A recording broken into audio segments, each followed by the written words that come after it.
Linha de Frente. Com humildade e disciplina dos sermões que mãe me deu, eu peço licença para entrar na sua casa. Eu sou Mano Ferreira e está começando mais um Linha de Frente, o nosso resumo semanal das principais notícias do país e do mundo. Hoje nossos convidados são a advogada Elaine Keller, o economista Rica Mello, o cientista político Diogo Costa e o deputado federal delegado Palumbo.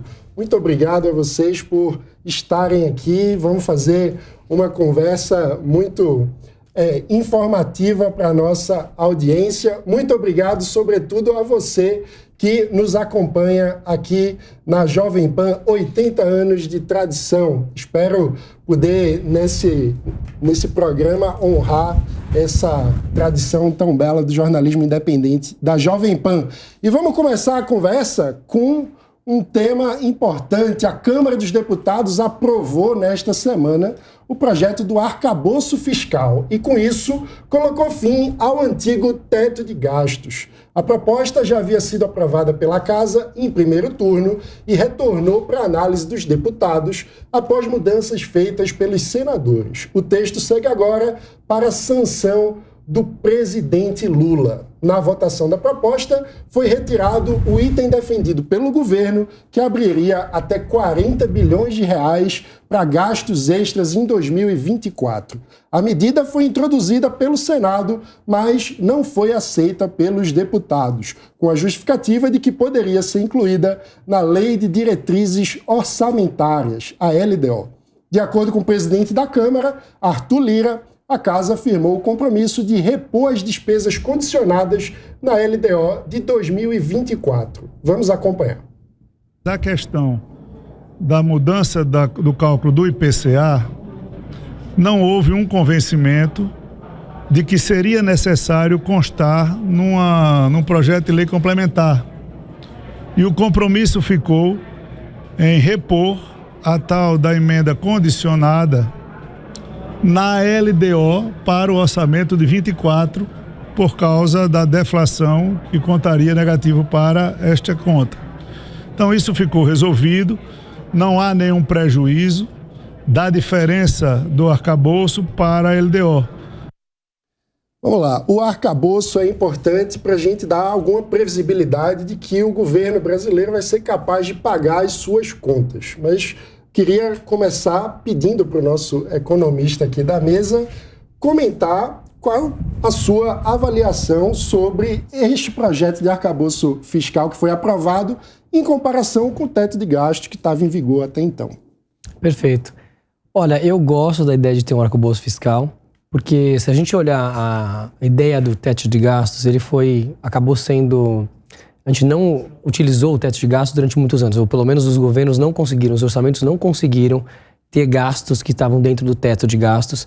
Isso já aconteceu ao longo do governo Bolsonaro, em grande medida por causa da Covid. Então, não estou aqui falando que o último governo foi gastão, mas teve um custo não só no Brasil, mas em todos os países do mundo. O gasto de 2020, 2021 foram gastos muito altos para ter que bancar uma população e pessoas que não podiam trabalhar e tudo mais. Então, o teto foi estourado durante muitos anos e, de fato, nesse ano mesmo que a gente entrou com o novo governo já entrou com um orçamento que ele não conseguiria ficar dentro do orçamento. Então, o teto de gastos, ao longo do tempo, ele acabou ficando uma regra que não era utilizada e sempre existia uma justificativa por que não se utilizava essa regra.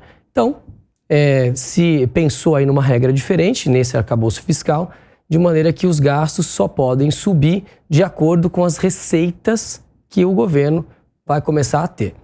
Isso pode ajudar a equilibrar aos poucos os gastos do governo. Então, vamos lá.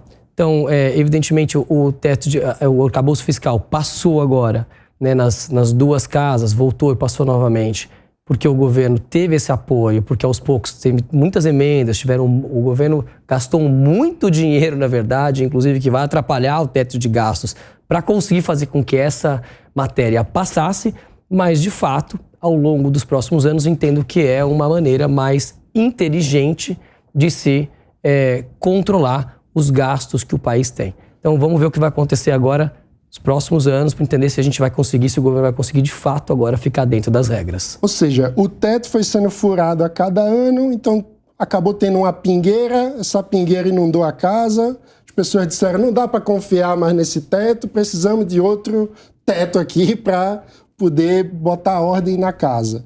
Só que a questão é, o arcabouço foi aprovado prometendo que esse ano, admitindo que esse ano teria um déficit de 1%, ano que vem o déficit seria 0%, para que no outro ano, 2025, houvesse um superávit de 0,5% e no ano seguinte um superávit de 1%. Superávit é quando as contas do governo, o governo arrecada mais do que gasta.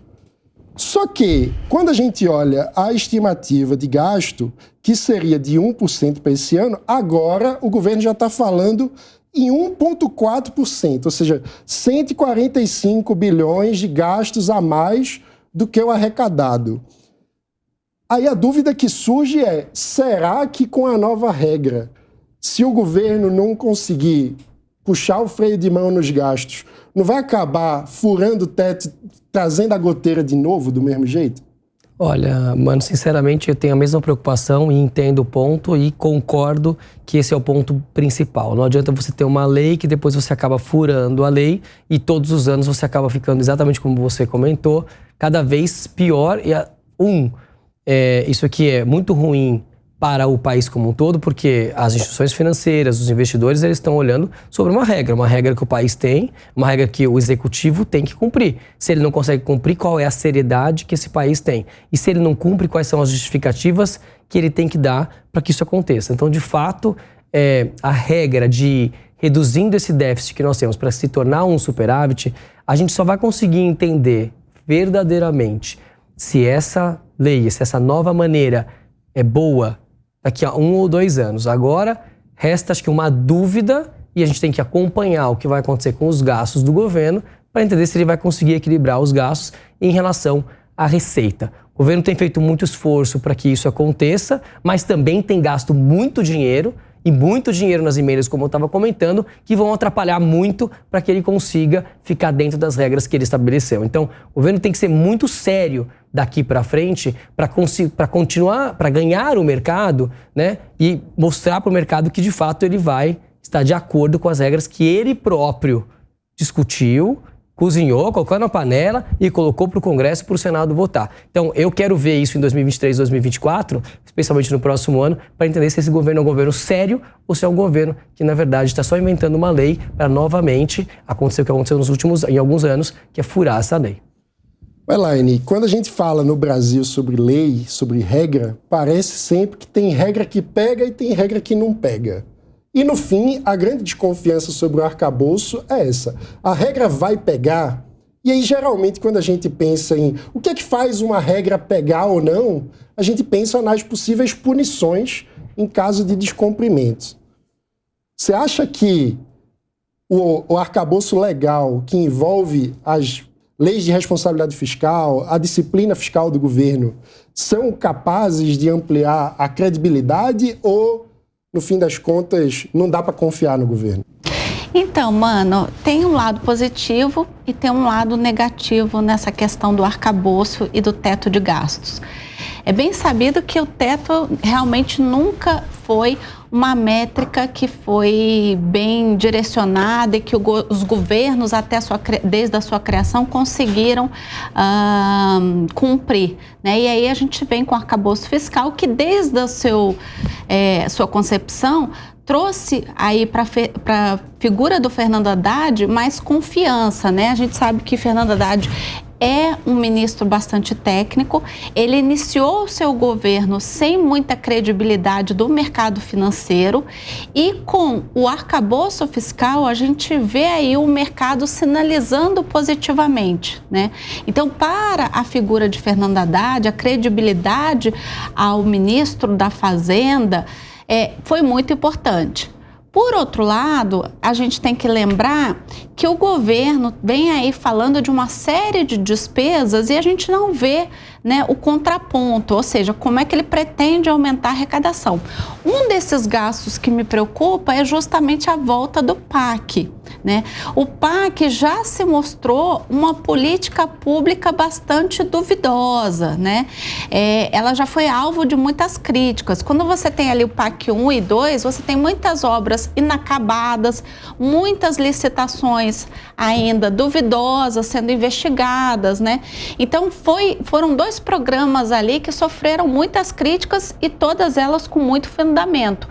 E, para além disso, o governo volta com o PAC 3 e não quer colocar a despesa com este plano, né, nas contas públicas, né? Então, ele quer voltar com os gastos do PAC, mas sem onerar ali as contas públicas, né, as contas primárias. Como é que você faz isso dentro da contabilidade pública? Isso já tem feito muitos especialistas dizer, inclusive o Marcos Mendes, ex-secretário de Tesouro, dizer que o governo está praticando contabilidade criativa, que é o eufemismo que usaram lá atrás com a Dilma, que acabou gerando das pedaladas, né? Exatamente. Na verdade, é quase que uma repetição daquele quadro, né? Então, é muito preocupante, até porque você volta com o PAC, mas você não remodela, né, o PAC, né? Ou seja, o que eu vou fazer para que esse PAC não tenha o mesmo insucesso que você teve nos outros 2 programas, né? O que a gente vai fazer para dar mais eficácia nas contratações, né, para que elas aconteçam de forma mais célere e com a devida transparência. E cadê as obras inacabadas, né? Eu me lembro muito do ministro Rui Costa, no início, né, ali em janeiro ainda, falando inclusive de eventualmente fazer um acordo com as empresas que passaram ali pela Lava Jato, as construtoras, aquilo que elas deveriam devolver para a União, ser transformado aí em serviço para terminar as obras inacabadas, mas isso eu acho que não saiu do papel. Então, assim, a gente tem um PAC 3, mas muito ainda repetindo o mesmo modelo do PAC 1 e do PAC 2. Isso é preocupante. E, além disso, a gente tem um aumento ainda maior do número de ministérios. Se ele já estava grande nesse governo, você tem aí a criação agora do 38º ministério, que é o Ministério da Pequena e Média Empresa, né? E agora a despesa do 7 de setembro, que também cresceu porque o governo quer redimensionar, né, ressignificar o dia 7 de setembro. Tudo bem, mas isso me parece que também está custando mais caro para os cofres. Então, a gente tem muita notícia de mais gasto dos cofres públicos e sem muita perspectiva de como é que a gente vai aumentar essa receita. Então, isso é preocupante. Então, se por um lado a gente tem a Haddad aí ganhando a credibilidade do mercado financeiro, por outro, a gente tem o governo sem mostrar muito como é que ele pretende enxugar a máquina e aumentar a arrecadação. Ou seja, parece que a gente está vendo erros se repetirem. Diogo, por que o Brasil tem tanta dificuldade de aprender com os próprios erros? Pô, mano, o Brasil tem uma dificuldade de conseguir priorizar. Eu acho que prioridade aqui, a capacidade de priorizar é a palavra-chave. É o teto de gastos, ele tinha esse propósito. Mano, você falou de um teto com goteira. Era pelo menos escolher onde estariam as telhas. E dessa vez a correr gente... com baldinho aqui para botar... Corre com balde para colocar. O que a gente viu é que os políticos, a classe política é capaz às vezes de priorizar fundão eleitoral, é capaz de priorizar emenda parlamentar e despriorizar às vezes saúde. Então, pelo menos a gente consegue ter essa conversa. Com o arcabouço fiscal, a gente precisaria, como você bem falou, ter um aumento de receita em relação à despesa. Por um lado, a gente poderia ter uma perspectiva de redução de despesa. Se o governo tivesse disposto a rever programas sociais antiquados, tivesse disposto a combater benefícios fiscais, tivesse disposto a rever vinculações também, talvez até aí, eu acho que tem até uma margem para conversa, mas até agora a gente não viu esse cenário. O que a gente viu, na verdade, é um aumento de despesa. Se a gente for olhar para o mês de junho de 2022, e olhando ali para o último ano, a gente teve um aumento de 10% em relação ao ano anterior, que, lembre-se, foi um ano eleitoral. E agora um primeiro ano de governo, seria um ano que o cinto ficaria mais apertado. Então isso é bastante preocupante. E ter um aumento de tributação, né, um aumento de arrecadação que gere um incentivo negativo para a economia, é ainda pior. Então, nesse momento, o que a gente precisa é ter um pouco mais de responsabilidade fiscal, na verdade, né? Essa é a palavra que a gente precisa voltar a ter para que a gente tenha mais confiança que o arcabouço fiscal possa substituir o teto de gastos com confiança do mercado, com confiança de investidores e com algum tipo de visão de crescimento de país. Agora, você falou sobre cortar gasto.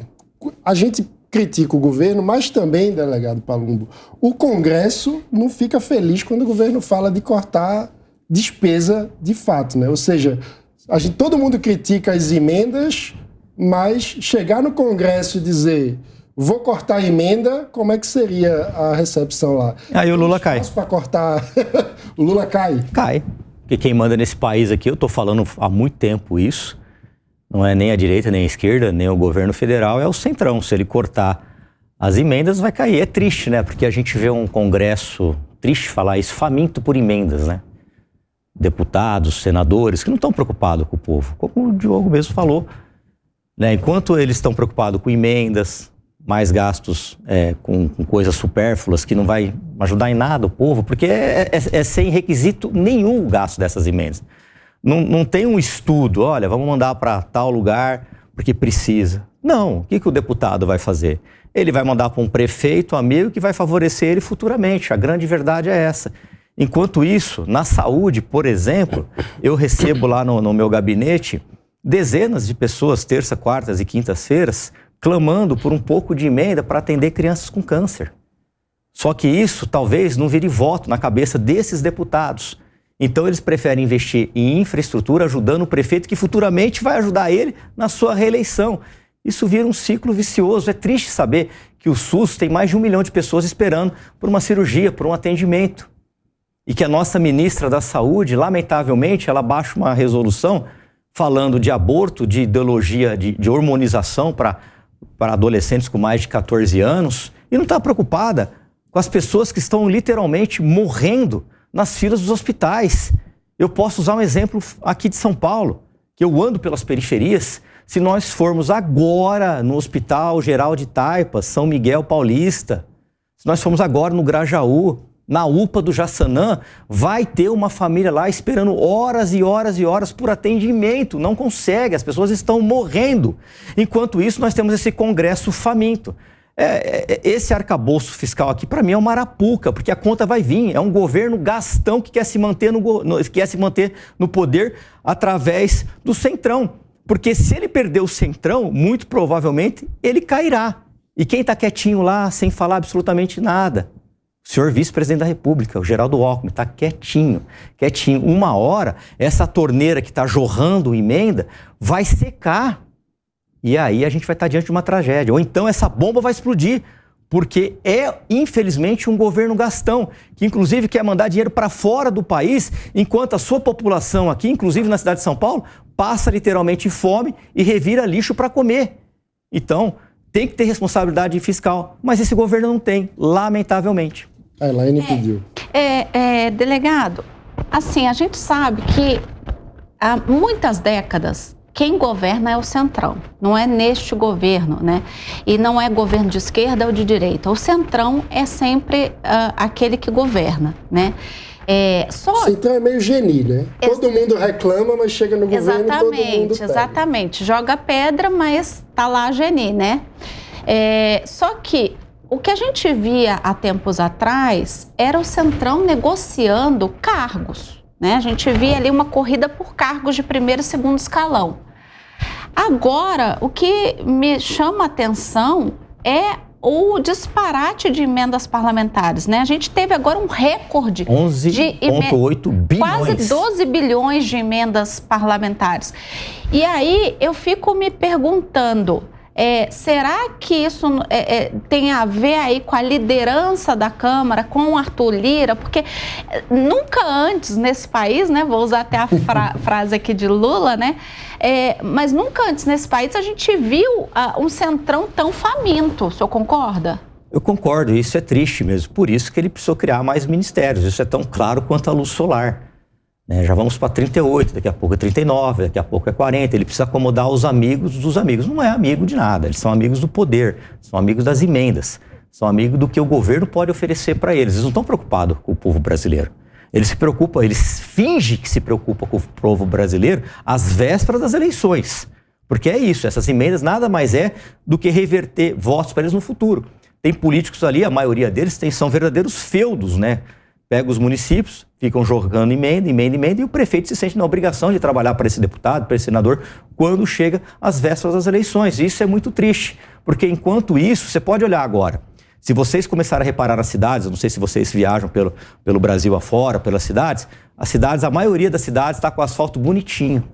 Isso é típico de véspera de eleição municipal. São Paulo, né? Inclusive São Paulo. É típico de véspera de eleição municipal. Só que se você for num posto de saúde, e eu repito isso porque as pessoas estão morrendo, né, é uma pasta que o governo federal deveria se preocupar mais com pessoas, milhares de pessoas em filas do SUS, querendo um remédio básico que custa 20, 30 reais. A população não tem dinheiro para comprar esses remédios. Não tem dinheiro. E o governo federal, estadual, muitas vezes o municipal, não se preocupa com isso. Para eles é importante manter o asfalto bonitinho, para que as pessoas possam votar, dar aquela tapeada e nada muda. Mas, a gente Palombo, tem aquela velha política do toma lá da cá. Olha só o que acontece. Pensando na parte como economista aqui, esse dinheiro dessas emendas, eles estão gastando, estão usando o recurso do governo, para fazer alguma coisa, para fazer uma obra, para investir em alguma coisa. Então, só que esse gasto é muito mal feito. Exatamente, porque não se houve um estudo disso. Isso não traz uma coisa benéfica. O que o povo quer? O que o povo prefere? Aqui acredito que todos nós temos plano de saúde. E antes que me acuse, eu pago meu plano de saúde e não peço reembolso. Todos nós temos plano de saúde. Mas as pessoas estão literalmente morrendo. Eu falo isso porque a saúde, as pessoas, você é delegado, só se preocupa com a segurança. Não, hoje eu estou atuando muito mais na área da saúde, fazendo fiscalizações e tentando, né, mandar emendas que eu não tenho ainda, vou mandar para a área da saúde, do que da segurança pública. Porque as pessoas estão literalmente morrendo. Se você tiver um plano de saúde, mesmo assim, você fica 4, 5 horas esperando. E eu posso falar isso porque eu tive que pular o balcão de hospital, porque a minha filha, no ano passado, infelizmente, ela pegou dengue com com H1N1, estava com falta de ar e ninguém atendia ela. Eu peguei e pulei o balcão do hospital particular, dei literalmente um chilique lá, ela foi atendida. Agora, se a população fizer isso, por exemplo, no hospital público municipal, muitas vezes ela é espancada lá. Ela é tida como barraqueira. Quer dizer, a saúde é direito da pessoa, está na Constituição Federal. Mas não, vamos mandar asfalto, dar uma tapeada aqui. Ou seja, a gente chegou no Arapuca, onde... Arapuca, é isso mesmo, não é arcabouço não. O gasto não tem eficiência, não entrega Você tem um estudo, a gente não tem um estudo. Qual é a prioridade? Aonde o povo mais está sofrendo? O que é mais importante? Fazer um asfalto aqui bonitinho ou melhorar a saúde da cidade? O que é mais importante? Você contratar mais professores na área da educação para que essas professoras tenham um acompanhamento de estagiários, de pessoas capacitadas para atender alunos com transtorno do espectro autista. Ninguém se preocupa quanto isso. Então você joga lá 35 alunos na escola municipal, uma professora, e eu posso falar porque a minha mulher é professora municipal, muitas das vezes tem crianças com transtorno do espectro autista, e essa professora não tem auxílio de absolutamente ninguém. Mas o prefeito, o governador, não estou falando de São Paulo, falando de todas as cidades, está preocupado em deixar o asfalto bonitinho para poder ganhar as eleições no ano que vem. Porque é o que dá voto. E aí a gente entra na dinâmica da política, dinâmica do poder, e eu me lembro da célebre frase da ex-presidente Dilma: uma vez que a pasta sai do dentrifício, é difícil colocar de volta. Como desarmar esse nó, Diogo? Porque a gente está falando de um aumento de poder do Congresso na destinação de emenda. Sim. Como que o gênio volta para a lâmpada? O que a gente está vendo aqui é que a gente precisa realmente ter muito mais racionalidade nos gastos, né? Quando a gente fala da perda de qualidade, o dinheiro vai ser gasto de qualquer maneira, mas ele vai ser gasto com avaliação e com estratégia, ou ele vai ser gasto por outros interesses e para dividir o recurso entre os apadrinhados, né? Esse eu acho que é o problema. E várias vezes o gestor público às vezes se vê quase que coagido a fazer uma execução orçamentária que ele próprio não queria, porque a decisão não é dele, né? Não é dele que está gerindo aquela coisa pública, a decisão vem de fora. E daí isso mostra como que o Brasil acaba dependendo de manobras numa complexidade que o arcabouço fiscal acaba dando, que diminui ainda mais a qualidade desse gasto, né? Então, se a gente for pensar nessa contabilidade criativa que vocês estavam falando aqui, a gente já viu que isso está começando a acontecer de novo, né? É meio que um retorno aí desses tempos de Dilma, né? Transferência do PIS/PASEP para o Tesouro, de repente sendo contabilizado como receita primária. A gente está vendo negociações entre o Ministério da Fazenda e a Petrobras para que, de repente, um valor ali de 30 bilhões, que seria uma ação, né, da Petrobras com o CARF, seja desistido, ou seja, é um acionário majoritário prejudicando os acionários minoritários. E isso, lembra-se bem, né? Banco Público, Petrobras, Governo Federal, é isso que fez o desastre que foi o governo Dilma, né? Então a gente precisa tomar muito cuidado, voltar a pensar no gasto público com qualidade e pensar na responsabilidade fiscal. Sem ela, a gente vai continuar tendo esse tipo de negociação. E sabe o que acontece? Só pegar esse ponto que a Elaine falou de cargos também, isso inclui não apenas cargos de primeiro e segundo escalão, isso inclui segundo, terceiro, quarto. Eu vi terceirizados sendo negociados no balcão do Centrão. Na cidade de São Paulo são 5 mil cargos de livre nomeação do prefeito.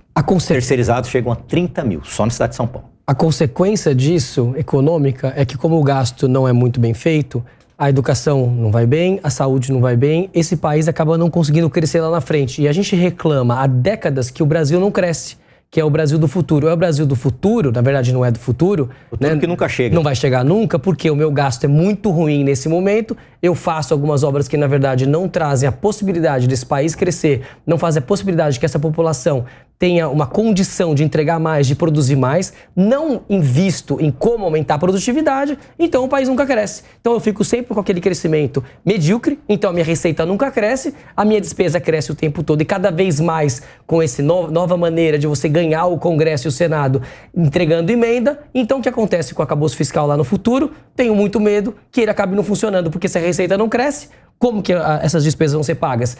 Furando o arcabouço fiscal. Então, enquanto a gente não conseguir investir, enquanto os governantes, executivo, legislativo, não entender que o gasto tem que ser bem feito, o país é como se fosse uma empresa. A gente compete com outras empresas do mundo, os outros países. A gente vê um time de futebol, quando um time de futebol se organiza, os outros que não estão organizados acabam caindo, acabam não ganhando mais nenhum campeonato. O Brasil acaba não ganhando mais nenhum campeonato. Quando isso acontece, o Brasil perde relevância no resto do mundo, acaba não conseguindo mais, então, crescer, a população fica mais pobre e aí fura o arcabouço e nada funciona.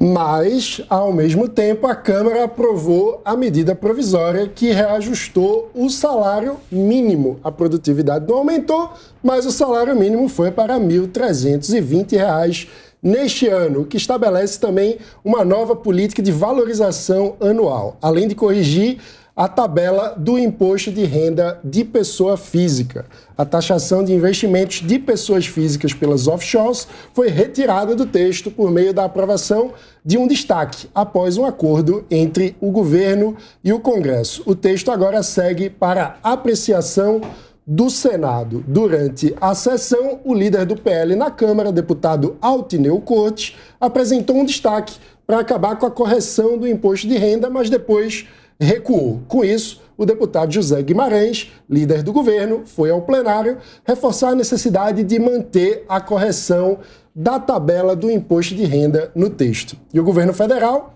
estima que o valor do salário mínimo será de R$ 1.421 no próximo ano, já levando em conta a nova política de reajuste aprovada pelo Congresso Nacional. O valor vai constar na proposta orçamentária de 2024, que será enviada pelo Executivo ao Congresso Nacional nos próximos dias. O valor do salário mínimo, porém, só será confirmado no início do próximo ano, depois do cálculo da inflação de 2023. E eu devolvo a palavra para o Rica. O aumento anunciado é de cerca de R$20. Não muda tanta coisa assim na ponta, mas o que é que muda nas contas do governo? Olha, tem um impacto na conta do governo. De fato, como a gente estava comentando antes, eu preciso de um impacto na conta do governo que me gere produtividade. Ok, esse salário mínimo, provavelmente muitas pessoas que recebem pouco vão acabar gastando mais, vão acabar comprando mais alimentos e tudo mais. O ponto aqui, o R$18, o valor é baixo, o impacto é de uma dezena ou 2 dezenas de bilhões, então é um certo dinheiro aqui, mas o ponto é que quando você aumenta R$18, você impacta 40 milhões de pessoas. Então, o governo, na verdade, o que ele está preocupado, sinceramente, com R$18, que é um valor bem baixinho, 1.302 para 1.320, claro que para quem recebe 1.302, o R$18 pode fazer uma diferença. O que ele está preocupado, na verdade, é com o apoio popular que ele vai ter em aumentar benefícios, aposentadoria, benefícios de INSS, seguro-desemprego para 40 milhões de pessoas. Então, no final das contas, esse aumento do salário mínimo, sinceramente, não está pensado em devolver poder de compra para as pessoas que têm um salário mínimo, não está pensado em como que eu trago crescimento para o país. Está pensado em eu ajudar esses 40 milhões de pessoas, muitos deles eleitores desse governo. Esse é o problema. Pode existir aumento do salário mínimo? Pode, existe uma regra para aumentar mais à frente. Esse aumento tem que acontecer se existir aumento de produtividade, se o país for melhor, se a gente conseguir de fato produzir mais. Só que o governo não auxilia que isso aconteça e os governantes praticamente o executivo e o legislativo não faz isso porque está muito mais preocupado na sua reeleição lá na frente, que é o que eles fazem com esse dinheiro das emendas. É a preocupação da eleição e não com a preocupação da produtividade de ter um país mais inteligente, melhor, uma empresa que funcione melhor. Um ponto que eu acho curioso é que a gente fala de salário mínimo, mas aí nesse valor, R$1.320, aí você vai ver quanto da população ganha esse valor e a gente tem o dado de que 58% dos brasileiros ganham abaixo do salário mínimo. Diogo, não tem algo errado nesse conceito? Como é que o salário é mínimo e 58% da população ganha abaixo dele? Exatamente, né? Chamar o salário mínimo de mínimo é quase que uma ficção.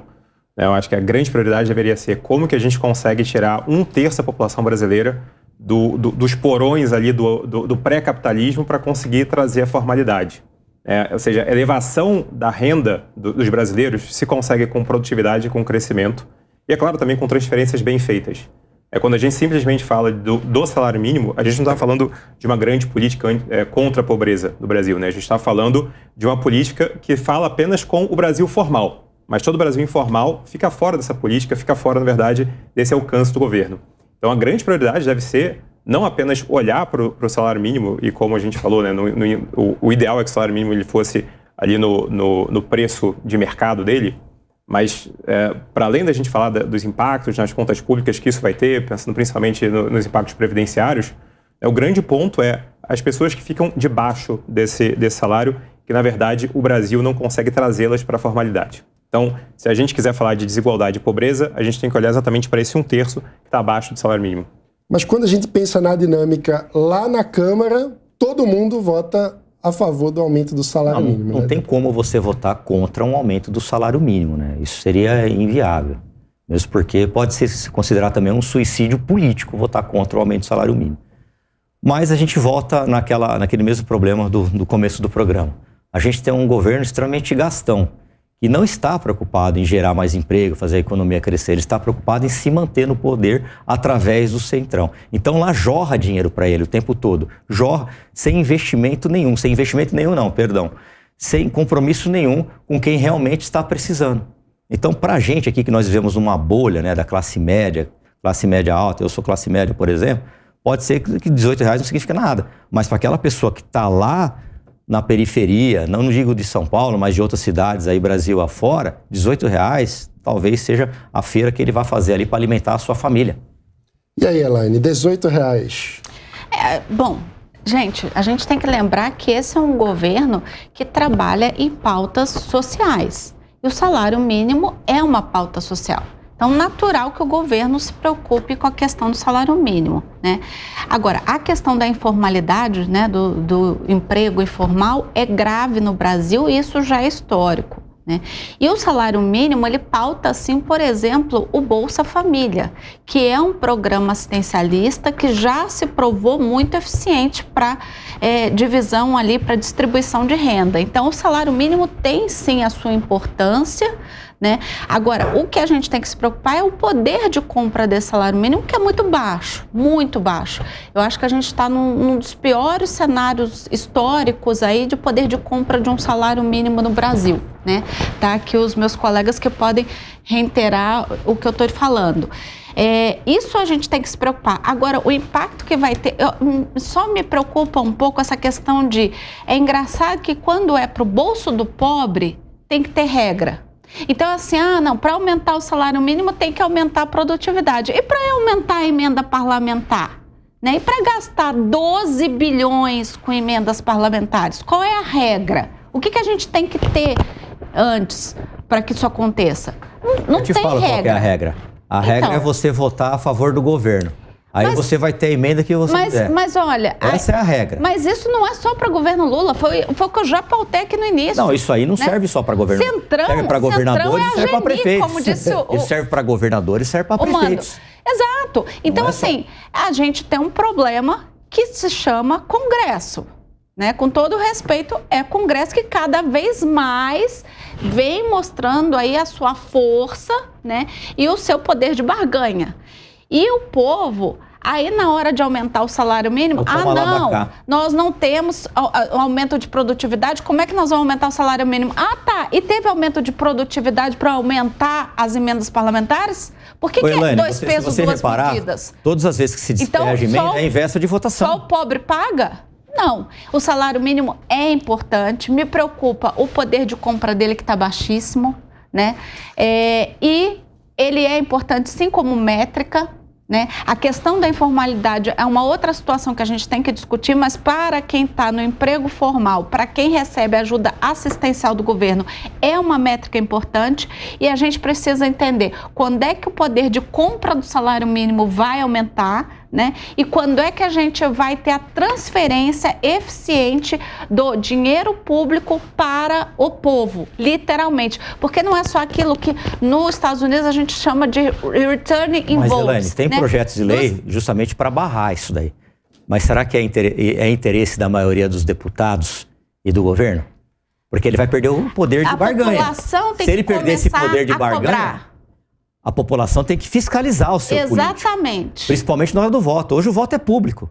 Eu votei ontem, um exemplo, hoje já está em qualquer jornal, em qualquer emissora de TV, já está o que você votou. Mais do que votar. O que é que os deputados estão fazendo com as emendas parlamentares? Vamos lá no site. Exatamente. Vamos lá no Hoje site é muito ver. fácil.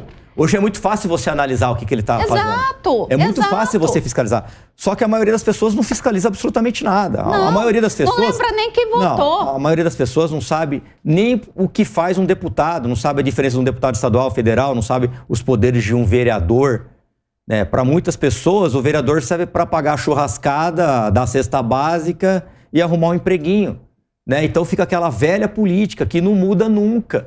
Exato. Por isso que eu sou favorável de ter educação política nas escolas, para as pessoas poderem aprender. Mas será que o governo quer isso? Será que o governo quer povo mais... Não, o governo não tem que querer nada. Quem vota no governo é o povo. Então o povo tem que começar a lembrar em quem votou e cobrar de em quem você votou. Elaine, quanto mais ignorante for a população, para alguns governos é melhor.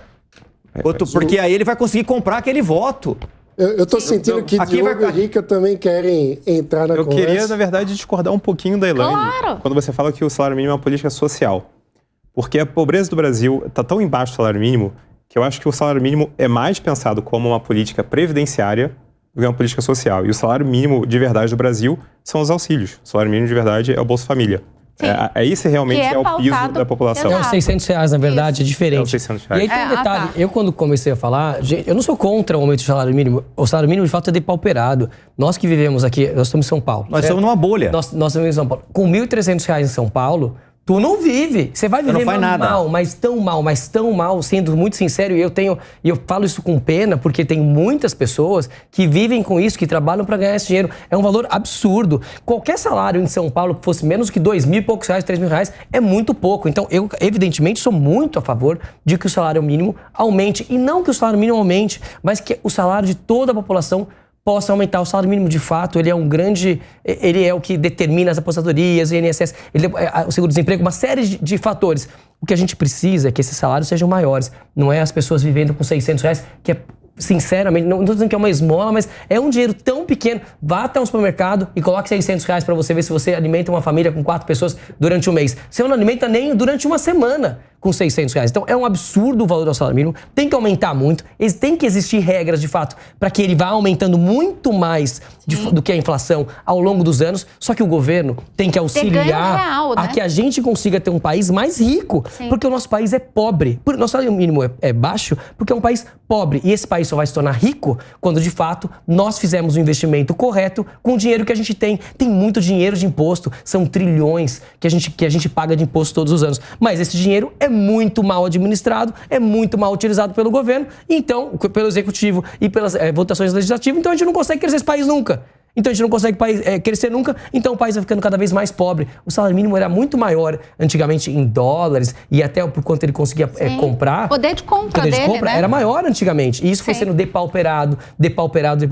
Sabe onde está acontecendo a mesma coisa? E há muitos anos, na Argentina. A Argentina era um país muito mais rico do que o Brasil. Tive lá algumas vezes, há 20 anos atrás, 10 anos atrás, e cada vez é um país mais pobre. A gente sempre fica se perguntando, nossa, parece que daqui não passa, daqui não pode ser pior. E consegue ser pior todos os anos. Enquanto a gente não levar a sério o país e enquanto os eleitores, nós eleitores e você eleitor que tá nos ouvindo, não cobrar do seu deputado, do senador, em quem você votou, que faça as escolhas corretas, nós vamos ser um país mais pobre ainda. É uma pena. Não quero ser pessimista, mas para que a gente mude esse jogo, nós vamos ter que mudar a nossa maneira de ver os políticos e como que a gente briga pelos nossos direitos. E começa pela vereança e pelos prefeitos que serão escolhidos o ano que vem. O ano que vem, tem porque eleição. a política da vereança e de prefeito, pelo menos aqui em São Paulo, é suja pra caramba. O que tem de compra de voto aqui, sem contar os feudos, né, localizados nas subprefeituras, que são feudos de vereadores. E agora todos aqueles subprefeitos e chefes de gabinete vão trabalhar para quem? Para os vereadores, porque se eles não ganharem, esses subprefeitos e chefes de gabinete, mais uns 20, 30 que trabalham por ali, eles vão mandar embora. Então, obrigatoriamente, ele vai trabalhar com aquele político.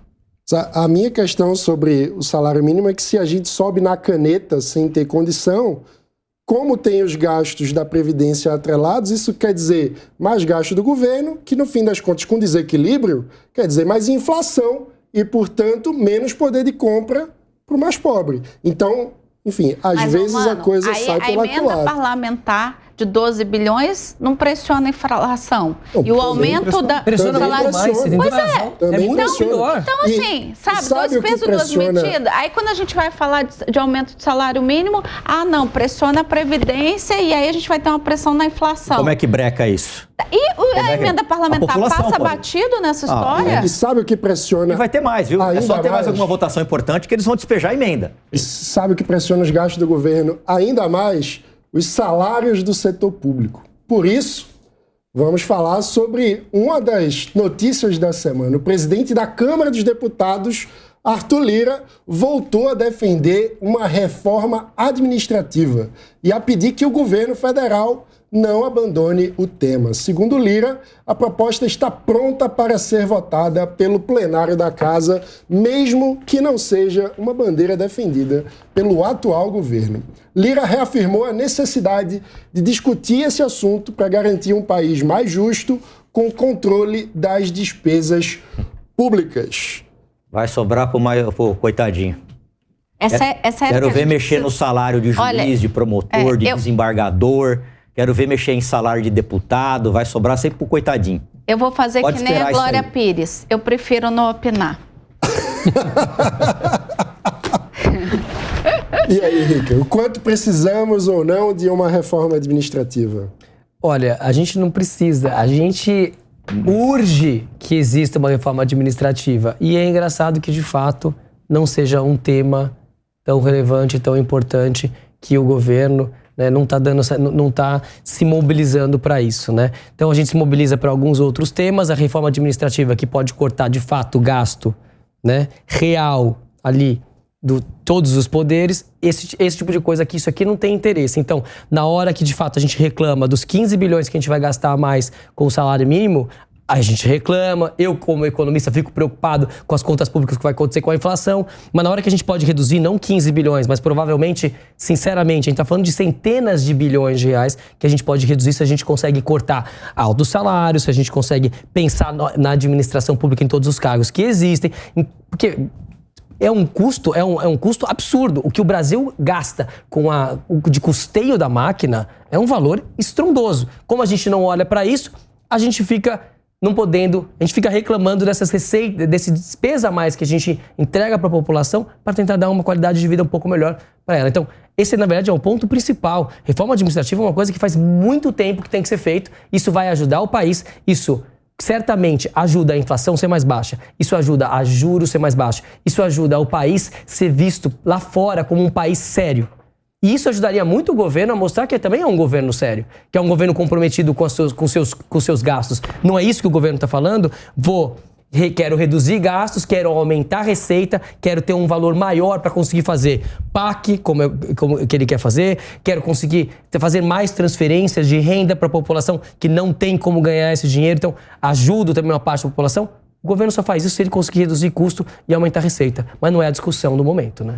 Agora, um ponto interessante é que, em tese, quando a gente pergunta para os políticos no Congresso, a maioria é a favor de uma reforma administrativa. O ranking dos políticos divulgou uma pesquisa sobre a visão do Congresso Nacional sobre esse assunto, a reforma administrativa. 2 pontos de destaque abordados nessa pesquisa foram a regulamentação do processo de demissão de servidores públicos e a remuneração deles vinculada à avaliação de resultado. Em um contexto geral, na Câmara dos Deputados, a maioria se mostrou favorável à regulamentação do processo de demissão de servidores públicos, totalizando 54,7% dos deputados. 42,5% não é favorável, enquanto 2,8% não sabe ou não respondeu à pesquisa. Já no Senado Federal, 60,9% respondeu que é favorável a uma reforma administrativa, enquanto 34,8% não é. Somente 4% dos senadores não responderam ou não sabem. Agora, ao falar da remuneração dos funcionários públicos, a maior parte dos deputados acham que deve ser de acordo com o desempenho do servidor, totalizando 73%. 23% não apoiam essa medida, enquanto 2% não opinaram. No Senado Federal, a diferença é pouca, 73% apoiam que a remuneração do servidor se dê de acordo com o desempenho dele, já 26% não apoiam a medida. E agora a questão é, se o Congresso, em tese, está favorável a avançar com a reforma administrativa, pelo menos em termos amplos, tem chance disso de fato acontecer, dado que estamos num governo do PT? Olha, é muito difícil, né? Porque a conversa atual sobre reforma administrativa tem sido, na verdade, uma conversa de aumento de concurso público, né? A ministra já falou em 10 mil vagas, algumas pessoas até imaginam mais. Existem pessoas, eu acho que tanto dentro do governo quanto no legislativo, que estão trabalhando por uma reforma administrativa. Mas o fato é, primeiro, imaginar que uma reforma administrativa vai conseguir resolver o nosso problema fiscal, eu acho que é um pouco fantasioso, porque o que a gente vai conseguir ter é mais racionalidade na máquina pública, talvez melhor desempenho, isso pode ter realmente um impacto até da qualidade do gasto público, mas o que nós temos é uma dificuldade da gente conseguir mover essas despesas obrigatórias. Como vocês falaram, a gente tem super salários, principalmente dentro do judiciário, das carreiras jurídicas, e aí além do impacto fiscal, acho que tem um impacto moral também, né? Que a gente tem um teto constitucional que ele é mais vazado que o teto de gastos, né? Então ali não é nem goteira, ali é enxurrada. O Brasil hoje tem uma massa salarial que é acima das médias regionais, é uma massa salarial, se você pegar a proporção dos gastos com folha de pagamento do governo em comparação à renda do Brasil, a gente chega ali, nos últimos estudos, a 13%, fica acima de países como Portugal, como França. Agora, o que a gente consegue fazer com uma reforma administrativa? Aumentar a racionalidade. Hoje o Brasil tem mais de 300 carreiras e planos de salários. Nada que foi feito pensado, né? Foi tudo feito no puxadinho, foi feito na gambiarra, foi feito ao longo do tempo. Então você conseguir dar mais gestão, fazer como foi feito, como foi perguntado ali na pesquisa, conseguir atrelar desempenho e bonificação e salários. Eu tive uma experiência como gestor público e eu consegui com a minha equipe fazer isso dentro de um órgão público, né? A gente conseguiu fazer avaliação de desempenho a cada 3 meses, conseguiu com isso também ter uma mudança ali das gratificações, do retorno salarial para alguns servidores, mas isso é algo que depende muito do gestor público especificamente, né? O sistema não colabora para isso, então a gente precisa ter um sistema que de fato consiga atrelar desempenho, remuneração, desempenho e melhores incentivos para o governo federal. E 2 pontos, na verdade, que eu acho que são subestimados. A contratação de servidores por tempo determinado. Vários outros países funcionam assim, organismos internacionais funcionam assim. Grande parte da força de trabalho, você tem um contrato, a pessoa vai lá, ela passa um tempo no setor privado, vai para o governo, passa 3 anos, passa 6, passa 9 anos, depois volta para o setor privado, continua a sua carreira. Aqui, quando a gente toma uma decisão de fazer um concurso, a gente está tomando uma decisão, um pacto vitalício com aquela pessoa. Não importa se depois a profissão dela não existe mais, a função dela ficou obsoleta, a gente continua com aquela pessoa na folha de pagamento para outras gerações, inclusive previdenciariamente pensando nisso, né? Então, ter mais racionalidade significa, sim, ter contratos mais bem feitos com a RH e repensar também a administração pública indireta. Hoje a gente tem uma regra que é geral. Se a gente pensar nas nossas fundações, autarquias, é possível que a gente consiga ter outras formas de políticas de RH, outras formas de execução orçamentária, que é diferente, né? A administração indireta da administração direta de uma forma geral. Então, acho que a gente precisa trazer novos temas para a reforma administrativa e conseguir pensar nessa análise de custo-benefício do serviço público no Brasil. Você falou de funções que não existem mais e continuam. Tem datilógrafo, ascensorista. Exato. Eu tive no meu órgão, né, na Escola Nacional de Administração Pública, pessoas que conseguiram se recolocar. É uma datilógrafa que foi para o RH e virou uma gestora de pessoas. Excelente. Tinha pessoas que eram mateiros, tinham pessoas que eram... Eu nem sabia o que era mateiro, achei que fosse de mate, mas não, era cortador de mato mesmo. Tinham pessoas que estavam lá como assistente de retroprojetores. E algumas pessoas, elas têm por vontade própria até de contribuir com o serviço público e se requalificam, se reposicionam, mas o fato é que a gente tem essas carreiras que são obsoletas. E apesar de existir essa previsão constitucional para que a pessoa ali não faz mais sentido, a gente precisa trazer um servidor que faça sentido para essa posição. Na prática, isso não acontece.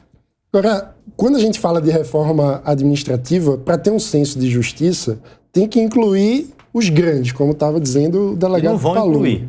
Não vão incluir. E os grandes, que são talvez os mais intocáveis hoje, estão no judiciário, né, Laine? Ou seja, como que você acha que tem alguma chance de fazer com que a progressão no judiciário se dê de acordo com o desempenho no serviço, como está dito na pesquisa? Hoje a gente tem um dos judiciários mais caros do mundo, mas a gente também tem um país que judicializa demais. Tudo se resolve na justiça. Até porque a gente tem muitas leis que deixam ali cláusulas muito subjetivas, né, muito brancas, muito esparsas, e aí a gente depende muito do judiciário para resolver um conflito. Sinceramente, Mano, eu acho que um togado, né, um magistrado, ele merece ganhar bem pelo trabalho que ele faz. Se você comparar com um funcionário do privado, né, um alto executivo do privado, ganha tão bem quanto um juiz. O salário é bem compatível com alguém que está hoje no que a gente chama no privado de C-level, que é o nível da diretoria, né, de pessoas que estão ali preparadas, né, tem algum preparo ali para tomar uma decisão. Meses de férias?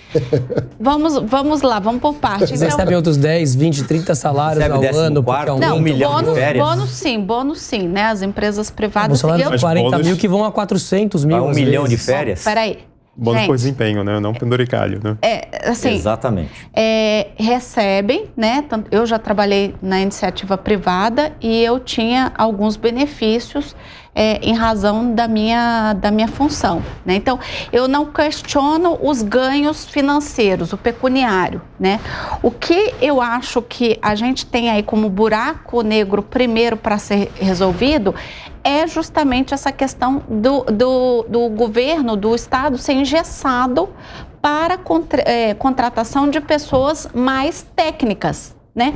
Te dou um exemplo. Quando a gente vai, por exemplo, para a área da tecnologia, muitos órgãos ainda não conseguiram fazer um concurso para trazer profissionais de tecnologia, né, capacitados, com conhecimento, inclusive, de mercado, né? Então, se você tem aí a possibilidade, né, como pontuou o Diogo, de fazer aí essa migração de público e privado sem a necessidade de um concurso público, né, baseando bem o que é um perfil técnico, né, qual é a necessidade, como numa empresa privada. O sujeito, quando vai ser contratado, está lá, eu preciso de alguém com 10 anos de experiência, que já tenha trabalhado com isso, com aquilo, e você tem ali a flexibilidade do RH, do departamento de pessoal, de olhar para aquilo, de fato entrevistar e ver se ele tem capacidade técnica de atender, e não porque ele seja apadrinhado, porque ele é parente de fulano ou de ciclano. O que me preocupa muito, que eu considero um buraco negro hoje no Estado, é a questão de cargos comissionados, sem sombra de dúvida, porque a gente sabe que cargos comissionados são pessoas que têm ali uma relação próxima, que orbitam ali e que são, às vezes, até pagamento de dívidas de campanha. Eu queria dar um minutinho. Não é isso, Palombo? Estou falando mentira? Um minutinho. Não, você está falando a verdade mesmo. Um minutinho para o Palombo, que é tanto deputado comissionados são servidor. amigos dos amigos, né? Isso. E ele sempre mexe com o funcionário público, aquele pequeno funcionário público. Eu sou filho de professor, eu sou funcionário público, sempre trabalhei muito, meu pai sempre trabalhou muito, a minha esposa é funcionário público, trabalha muito, mas eu quero ver eles mexer com o salário de juiz, com o salário de promotor, com esses penduricalhos, eu quero ver pagando indenizações aí, férias de R$1 milhão, eu quero ver eles mexerem. Agora, essa pesquisa aí, os deputados vão lá e falam o que o público dele quer ouvir. Por isso a importância de fiscalizar o seu deputado. Falar uma coisa na resposta da pesquisa, mas depois vota outra. Porque sabe que a maioria da população não fiscaliza absolutamente nada. Muitos pegam um panfleto do chão para votar no dia da votação. E lá na Bahia a situação está complicada, viu? O governador Jerônimo Rodrigues enfrenta uma encruzilhada no debate sobre segurança pública. Principal questão dos 16 anos de gestões do PT na Bahia. Jerônimo acena para os policiais, promete fechar o cerco ao crime, critica a imprensa e, ao mesmo tempo, se diz governador dos direitos humanos. Acontece que a Bahia enfrenta um de seus momentos mais graves na gestão da segurança, com o acirramento da guerra entre facções, chacinas e escalada da letalidade policial. Tudo isso tem acontecido nas periferias das cidades, com as famílias vivenciando mortes diárias de inúmeros jovens. Não tem como não começar essa rodada com o delegado... Jovens ou é criminoso? Palumbo. Que depois que morre, vira estudante e vira santo. A polícia não sai matando, não. Sai dando tira do jeito que vocês pensam, não. E lá a criminalidade está assim porque o governo é frouxo. E governo frouxo gera isso. Gera mais criminalidade, gera tráfico, né? Teve gente aí que falou até que o tráfico estava empregando pessoas. O tráfico está empregando pessoas? Gente de lá falou que o tráfico estava empregando pessoas. Então tá bom. Deixa esse trabalhador, entre aspas, do tráfico e reclamar na justiça do trabalho que você vai ver a sentença que ele vai tomar. Vai ser chumbo. Essa vai ser a sentença que ele vai tomar. Então, um governo frouxo, que não prestigia a sua polícia, não paga bons salários, não faz concurso público para prestigiar a Polícia Civil, para ter mais investigação, prestigiando a Polícia Judiciária, que faz as investigações. Só pode gerar isso. Não é por acaso que no governo da Bahia é o local onde mais se tem invasão de terras. E invasão de terras é esbulho possessório, tipificado no Código Penal. É por isso que eu falo, repito, para quem quiser ouvir, o MST é um movimento criminoso, porque se ele está invadindo terras alheias, terras privadas, e está lá no Código Penal, esbulho possessório é crime, então é um movimento criminoso. Só que esse governo compactua com isso.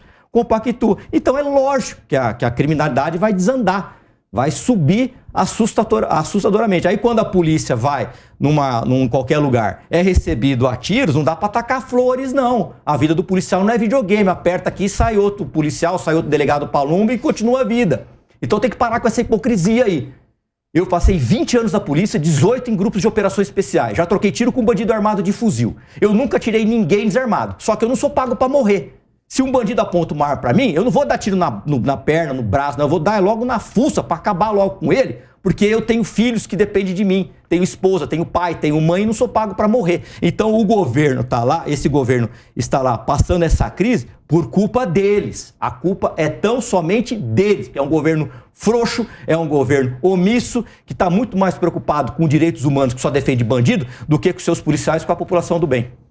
Você concorda, Elaine, com o delegado? Não, delegado Palumbo, eu tenho enorme admiração pelo senhor, porque acompanho o seu trabalho. Vamos brigar. Não vou, porque a minha admiração pelo senhor é tão grande. Eu conheço o seu trabalho, eu sei que o senhor é um homem de reputação ilibada. Obrigado. E faz o melhor trabalho possível. Mas com relação à Bahia, eu preciso contar que ainda na gestão de Rui Costa, eu fui à Bahia, fui na Secretaria de Segurança Pública, conheci um sistema que o governo de lá implementou com muito sucesso, que é o reconhecimento facial, que vai nas câmeras dos policiais. Então, assim, hoje, e as câmeras também das ruas, desculpa, nas câmeras públicas, nas ruas, e você consegue, nessas câmeras públicas, você consegue fazer o reconhecimento facial e trazer ali, prender alguém que esteja foragido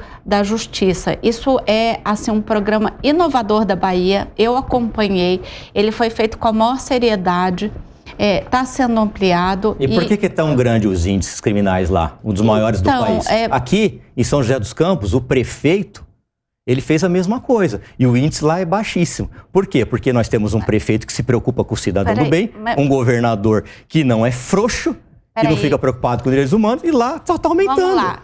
Eu sou uma defensora dos direitos humanos. Eu também sou, para cidadão do bem. Não. Direito, mas assim, não dá pra gente julgar quem nasce numa comunidade. Tem gente que prefere salvar o traficante, aí isso vai dar uma pauta aí aí isso vai dar uma pauta para mas eu quero saber inteiro. Por que lá os índices estão tão altos se o governador fez tudo isso. Se você conseguir me responder, eu me calo. Mas vamos deixar ela Delegado, assim, de novo, né? Eu conheci esse programa e a questão do Brasil está na pobreza da população. O problema de segurança pública não está restrito à Bahia. Né? Se você for ao Rio de Janeiro, você tem o mesmo problema. São Paulo, a gente teve o mesmo problema agora no Guarujá. Se você for a Minas, você tem o mesmo problema.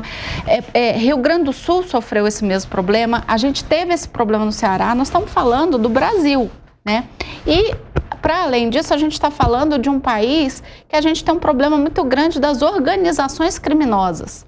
E aí, deputado e delegado, me perdoe, a questão da segurança pública ela é muito mais complexa e, de fato, eu sou uma pessoa defensora dos direitos humanos, não só para quem está na comunidade, mas para o policial também. Não é justo você colocar um policial para enfrentar bandido em comunidade. Você coloca em risco a vida da comunidade e do policial. Peraí, a gente vai fazer o quê, Só um minutinho, eu já concluo. A questão das facções criminosas, do crime organizado, se resolve numa esfera muito maior. Isso tem que ser resolvido pelo governo federal. E a gente sabe disso. A política não vai ser resolvida assim. Hoje você mata, que nem lá no Guarujá, você pode ter matado 10 criminosos. No dia seguinte, você tem a reposição desses 10 criminosos. No Rio de Janeiro, a gente teve lá a pacificação dos morros. O que deu a pacificação dos morros do Rio de Janeiro? Nada. Só morte de policial e de pessoas alarmadas em toda a cidade do Rio de Janeiro que não tem segurança. Então, assim, isso não vai se resolver dessa forma. Isso aí é uma política muito maior que vai depender da União, vai depender do esforço coletivo de União, estados e municípios para a gente entender como é que a gente vai fazer para sufocar o crime organizado. Não vai ser botando em guerra policial e comunidade. Vai morrer os dois. Infelizmente, a gente vai ter estatísticas horrorosas se a gente não resolver. A gente está querendo resolver, apagar um incêndio só com uma mangueirinha. E o incêndio vai ter que ser a proporção muito grande. Uma mangueirinha não vai apagar esse incêndio. Doutora, um comentário aqui. Sei que o delegado está se coçando. Não, Posso falar rapidamente? É fácil aqui? Discutir segurança aqui no ar-condicionado, né? Eu quero ver fazer o que o policial faz. O tráfico de drogas, o tráfico de drogas é crime. Não precisava ir na Bahia, só em São José dos Campos aqui. Não, que eu não fui convidada. Mas você foi lá, mas lá o índice é altíssimo. Ou seja, esse blá blá blá aí, desculpa, Elaine, também te respeito, mas não serve pra nada. É conversa pra boi dormir. Entendeu? Tem um tráfico de drogas lá. O governo federal, esse atual governo federal, ficou mais de 10 anos no poder. O que eles fizeram para acabar com o tráfico? Não fizeram nada. Agora nós temos um ministro lá que está perseguindo. E o que o governo Bolsonaro fez? Gente, vamos lá, rapidamente aqui. Mas nós estamos falando de segurança pública.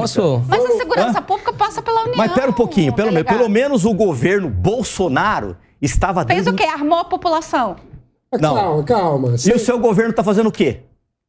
Calma. Não, o seu governo está fazendo o quê? Está desarmando... Não é meu governo, é o governo do Brasil. Não, você falou que o meu, eu estou falando que o seu. Vamos deixar... eu falei que o governo o seu governo está perseguindo comerciantes. Meu governo não, do Brasil. Então tá bom, Ele o foi governo do Brasil... pela maioria. Não, eu quero que você me responda uma coisa. Pessoal, rapidamente, eu queria só trazer... Mas agora que tá ficando bom... Não, eu só queria trazer um outro ponto, um ponto um pouco diferente aqui. Vamos lá. Acho que ambos têm razão em partes da fala que vocês estão falando. Os dois têm falas aqui, acho que faz sentido. A primeira coisa que acho que o delegado Palumbo está falando de uma maneira muito correta, o governo, e aí o PT está há 16 anos na Bahia, e a Bahia foi piorando muito os seus índices de criminalidade.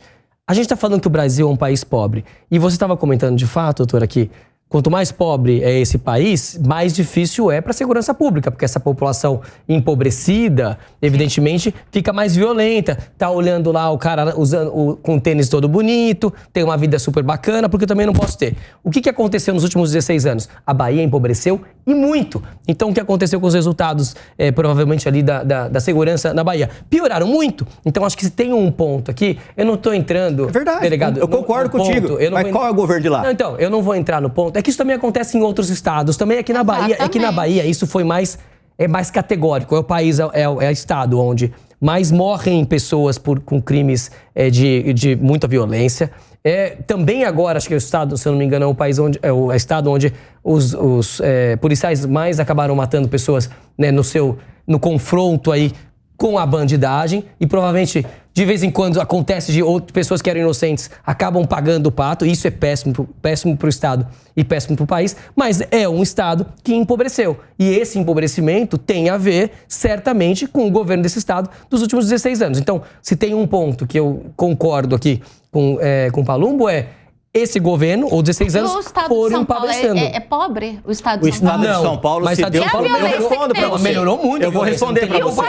Posso responder para você? A gente está falando o Guarujá está sendo pacificado. 6 homicídios por 100 mil contra 46 por 100 mil. É muito diferente. Não dá para comparar. Vamos falar de São Paulo, então, rapidamente? Posso falar de São Paulo? Também não dá para comparar. Rapidamente, porque eu queria ouvir o Diogo também. Em São Paulo, nós tivemos governantes frouxos, fizeram o crime organizado crescer, o PCC cresceu por causa de um partido político que foi frouxo e omisso.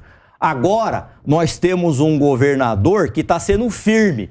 Atirou no policial de rota, matou um policial de rota, tem que mandar a polícia lá mesmo.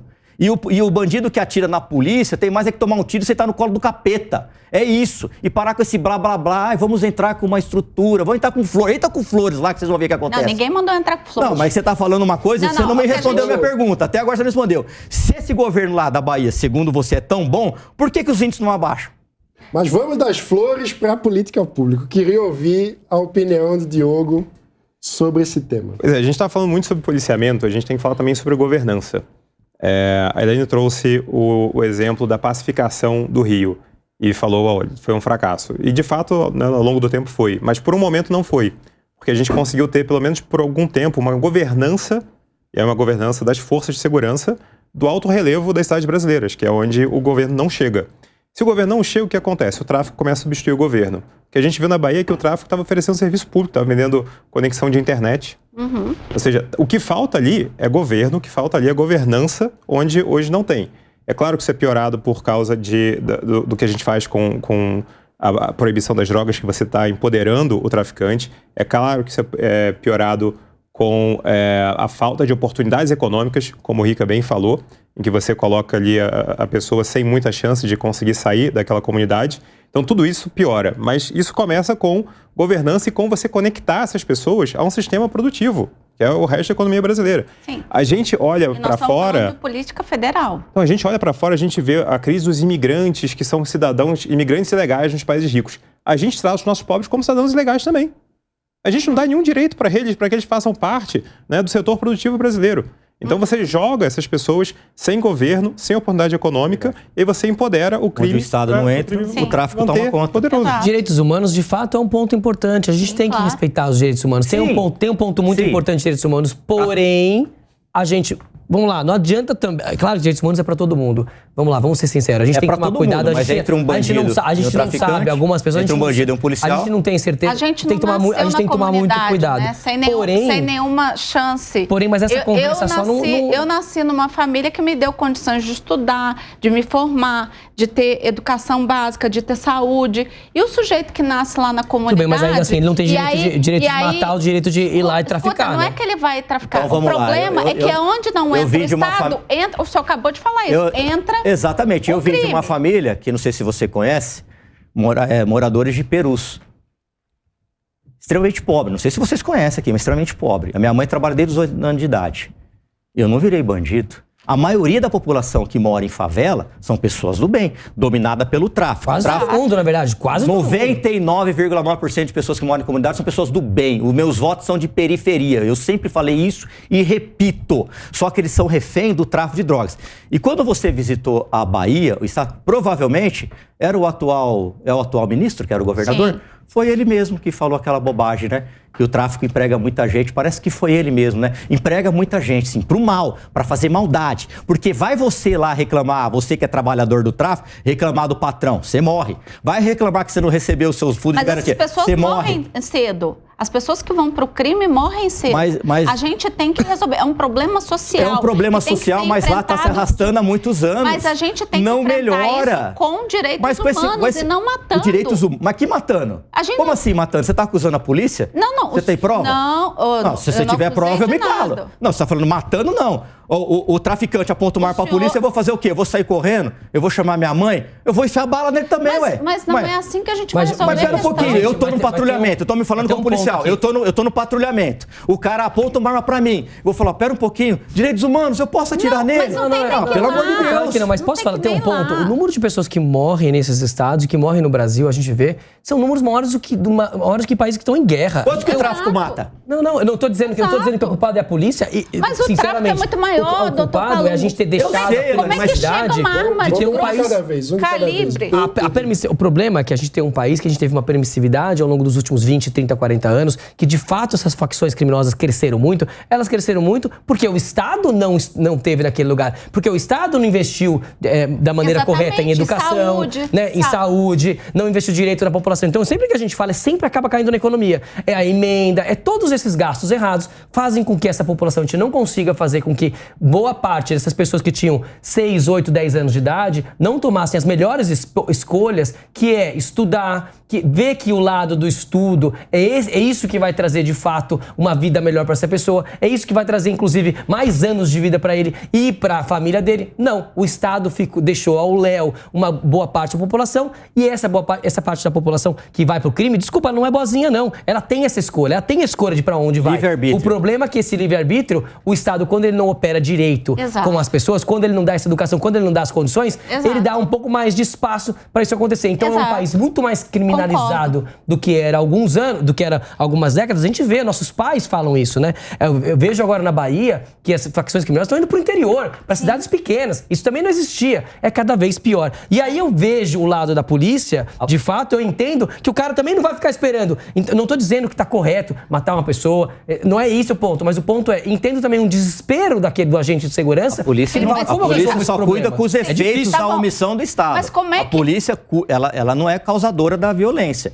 A polícia, ela só lida com os efeitos da omissão do Estado, que não dá saúde, não dá segurança, não dá nada, não dá porcaria nenhuma. Aí, daqui a pouco vão falar assim, olha, estão explodindo a cidade. Deixa! Não vai ter confronto, porque estão explodindo lá o banco. Delegado, o que eu estou dizendo é o seguinte, como é que armas de grosso calibre, armamentos que são só de propriedade do Exército, entram nessas comunidades? Eu vou te dizer uma coisa. Não é pelo menino ele entra através de contrabando. Entra através de contrabando. Não são de pessoas. A gente tem que matar aí.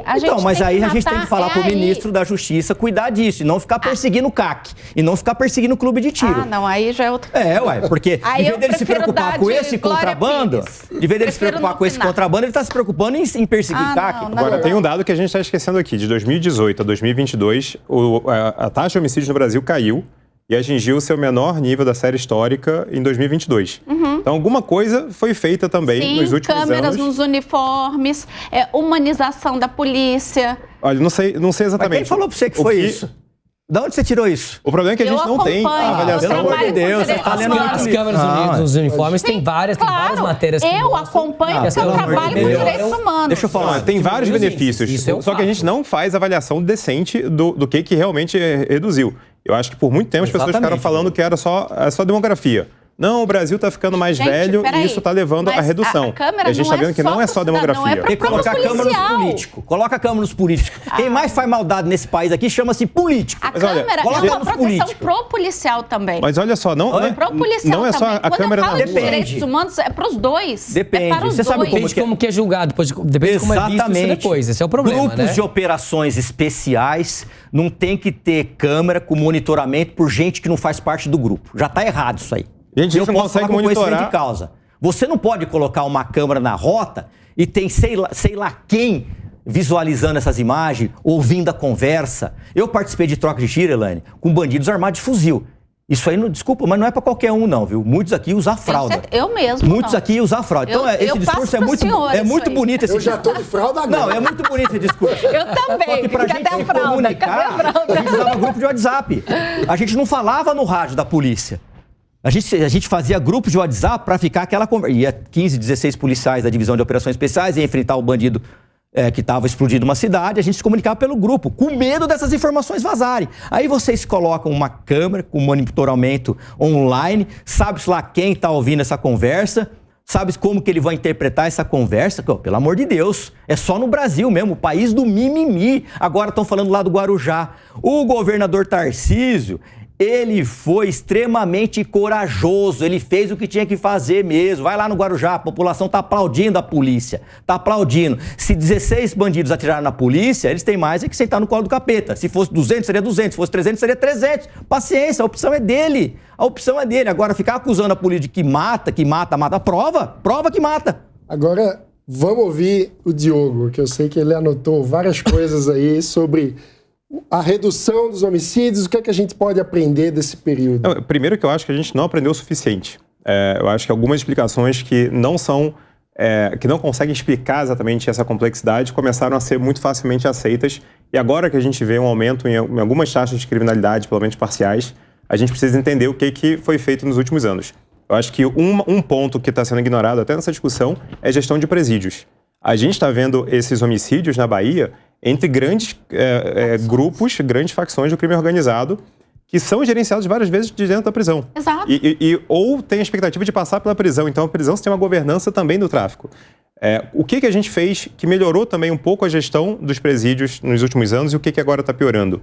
Então, acho que a gente tem que olhar para as comunidades, como vocês falaram, a gente tem que olhar para as forças policiais, não com essa visão de que a única morte que importa é a morte do policial. A gente está tendo mais de 6 mil homicídios na Bahia, sim. Cada vida importa. Claro. Mas a gente tem que olhar para aquilo que funciona e não funciona. Eu acho que o debate, infelizmente, é pobre em dados ainda. A gente tem muitos dados, né? É pobre em análise desses dados para que a gente consiga ter melhores explicações. E olha só, as facções, se vocês verem o que aconteceu na Bahia, o que aconteceu é que as duas grandes facções, que é PCC de São Paulo e Comando Vermelho, acabaram entrando na Bahia apoiando facções menores. Olha só, exato. Como essa indústria e como essas empresas são tão grandes. Eles vão entrando em outros estados com o apoio de grupos menores, é quase como se fosse uma fusão e aquisição de empresa. E aí eles vão dominando esses novos espaços e vão indo para o interior também. Ou seja, de fato, se a gente não começa a pensar de uma maneira bem diferente o que está acontecendo, a gente vai ver essa criminalidade enquanto eles não mexerem no bolso dessas organizações criminosas, vai aumentar. Tem que atacar lá na cabeça Só que a polícia civil lá da Bahia é falida. Mas elas estão, inclusive, já no norte, gente. Se você for na Amazônia, eles já estão lá loteando a Amazônia. A polícia civil da Bahia, ela tá falida, tá sucateada, tá mal paga, não se tem investigação.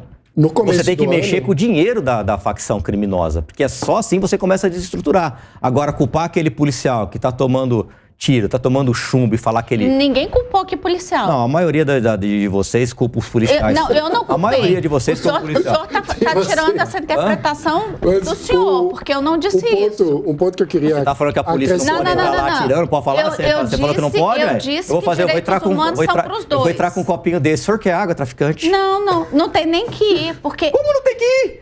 O crime tá lá, a polícia tem que ir, ué. Sim, você é favorável da polícia não entrar e combater, então? Não, a forma como está sendo feita é só para lacrar. Você falou que não tem como ir. É só para lacrar? O policial pode morrer. Não é o policial, é o governo que eu tô falando. Tá. Porque o governo sabe que não é assim que ele vai resolver segurança pública.